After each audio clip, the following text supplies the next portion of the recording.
Start out with Bill Landis. Bill. Hey, Jim.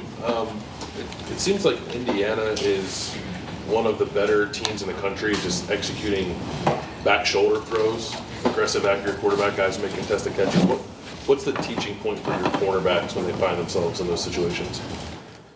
You know, you have to be physical and violent with your hands through the route. I mean, they're very good at it.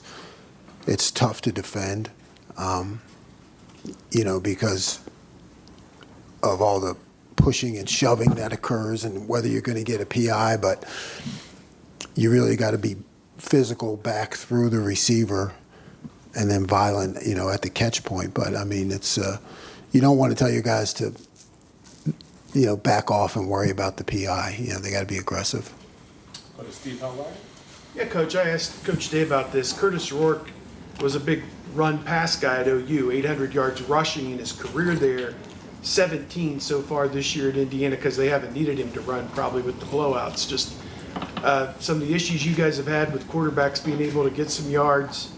Are you guys preparing that might be part of their plan to attack you this week? I think you always got to prepare for it, right? He hasn't shown it that much, but you always have to be sound against it. And, yeah, we know we've had some issues in the past, and not really in the quarterback run game, but more the improvised scramble or quarterback draw. So, yeah, we have to work on that. What do you like about him the most, I guess, Rourke? I mean, or what do you see? He's extremely efficient, you know, calm in the pocket and very efficient.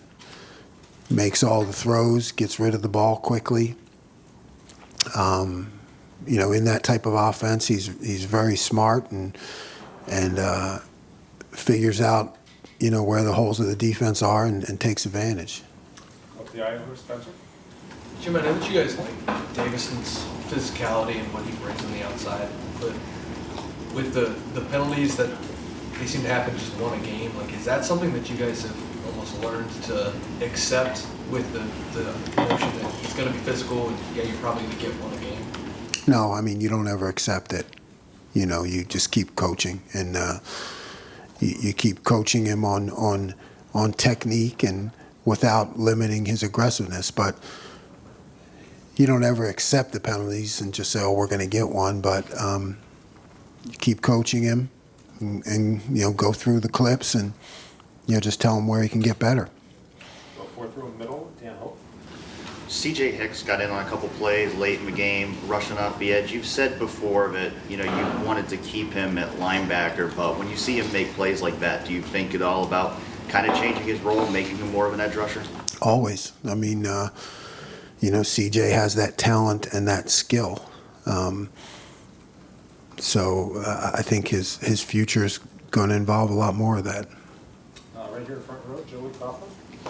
Jim, with Davison, the way he plays, that physical style, I know there's times with the pass interference. Have you kind of coached the player like that, where you have a play, like you have the pass interference call, but then you have the play like Penn State? I mean, just such a kind of a wide spectrum. What's like coaching that, or have you had a player like that? Yeah, he's different. He's different. You know, and to me, it's fun to coach because he has that aggressiveness. He's going to throw punches, what I call, you know, and you know, it's a good thing. And you just have to keep working on his technique. Right next door, Bill Bennett. You guys have not given up a touchdown on the third quarter this year. I know it's coming. How much of Thanks, that is? Bill. Go ahead. Would you like to be insulted? I mean, no, that's a good thing, right? Yeah, I'm more used to that. To what do you attribute that? I mean, some people say halftime adjustments. I mean, how do you explain it? Yeah, I feel like we have veteran players who, you know, you can make adjustments with, who, you know, there's always a flow to every game. And, you know, teams come at you early with different things, and that's just football. I mean, you can work all week on something and not get it at all. So I feel like our guys are veteran, and they make those adjustments. They get into the flow of the game, and they know more what to expect.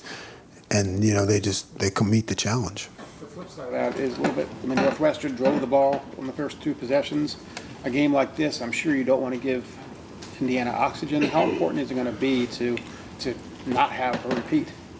Yeah, we never want to give anybody anything. Yeah, so I mean, that's you want to start fast, finish first, and win every play in between. But that's I think the mentality of this game has got to be like compete to win the game on every play because they're so efficient they're very efficient on offense. So I think that's you preach it all the time, but it's even more important in this game that you come out really fast. Right behind you, Stephen Nees. We haven't talked to you since the Purdue game, and the Jack made its debut after a couple of years being off with Mitchell out there, even though they gave up some yardage during that drive. But what did you like seeing Mitchell in that position? And you just mentioned with CJ. CJ Yeah, guys play that as well? I like what those two guys do. We didn't have much in at the time, so we were limited. Just wanted to get them involved and always wanted to get Mitch involved and CJ involved. They're good players, so I just always think there's a future there for that package for those two guys. I think they can be really good at it. Tony Gerdman. When you're facing a team coming off of a bye week as a defensive coordinator, that you've got 10 games of film to look at this year, but you're going to see something that you haven't seen before. So what's going through your mind during this weekend? Everything. Yeah, I mean, there's, you just keep mulling it over mentally, and then, that's my process is you take all these things and exponentially all the things that can happen, and you just keep trying to weaning it down to something that's manageable for the players. Like I don't want the players in my head thinking what I'm thinking, so it's kind of like, okay, just keep thinking about all these different possibilities and looking at the video, but when you present to the players, it's got to be manageable. So. Deep center field, Jeremy Birmingham. Jim, I know it's like unbecoming to complain about officiating, but at some point do you guys get frustrated or ask an official what it takes to get a holding call against your defensive line? No, I don't ask that. Yeah, it's not. I don't know that it's unbecoming. It's just, it's just pointless. It's just pointless. Just spend your time thinking about something else. Front row, Austin. Jimmy, have you felt like Denzel has been frustrated at all over the last few weeks? No, I don't think so. I think Denzel's level-headed. He practices and plays goes through meetings like a professional, and you see very little change in his demeanor no matter what happens, and that's the sign of a good player because he's just going to keep competing. We'll wrap it up with Tim May. Yeah, Jim, I'm just wondering, do you feel like you're wringing out, so to speak, the depth chart right now with the guys you're playing? There seems to be a pretty good mix of guys going in, et cetera. And could you just name a couple of guys that have really stepped up? But mainly, do you feel really good pretty much with everybody you throw into a game when the game's basically in the crux? Yeah, I do. I think guys who come in who do well, like, Caden Curry, KJ, I mean, those guys, they do a lot, coming in at end.